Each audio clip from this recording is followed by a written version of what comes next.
there's people out there these days that claim to be atheists, claim to be naturalists, claim to, be people that don't believe in God, aren't interested in the question of God.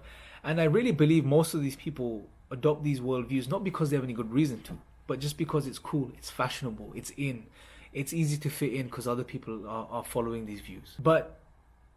And also, if you think about it, it goes in hand with other worldviews such as that of materialism. I mean, if you're very materialistic in nature and you're focused on, you define yourself by what you possess from a material perspective and what you can possess in the future, if that's what you're focused on, the material, then obviously it's going to be difficult for you to think about anything else. Think about some of the more pressing questions that human beings ask, such as, who am I? Where have I come from? What's my purpose? Where am I going? Who created me? Who sent me? Who put me here? One thing I want to touch upon in this video is, and it's upon the second chapter of the book, The Divine Reality, and I've been meaning to do this for a while, but I haven't gotten around to it.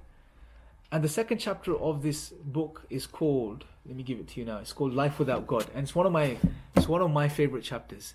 Because here Hamza doesn't make an argument for God's existence, nor does he make an argument necessarily against atheism or anything. The chapter simply discusses or highlights that if you adopt a worldview, if you claim a worldview such as atheism or naturalism in this case, then you have to realize that it comes with implications, right? And the implications of atheism and naturalism are very, very bleak. They're very dark. It's a very depressing state of affairs if you think about it. He goes into this from a few different perspectives, and I just want to share one or two with you.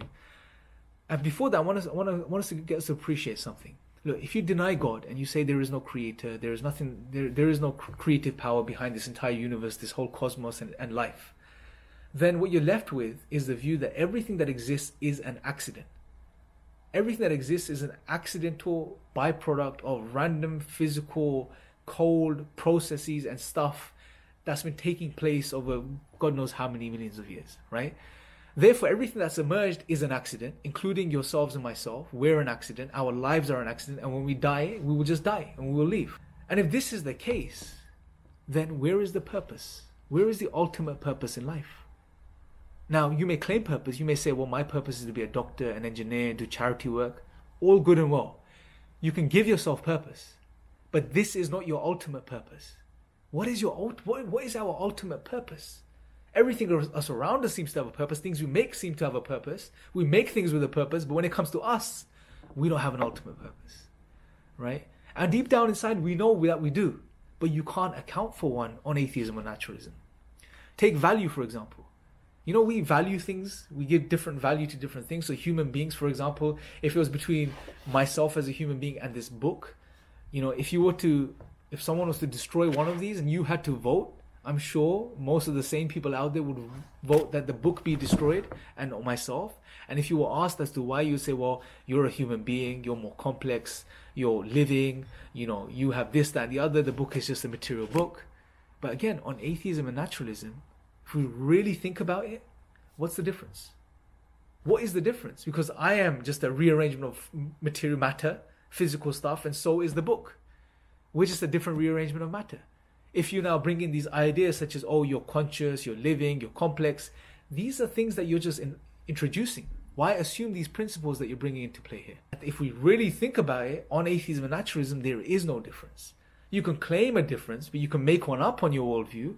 But really, if we really think about it, there is no difference. It's just a different rearrangement of material stuff.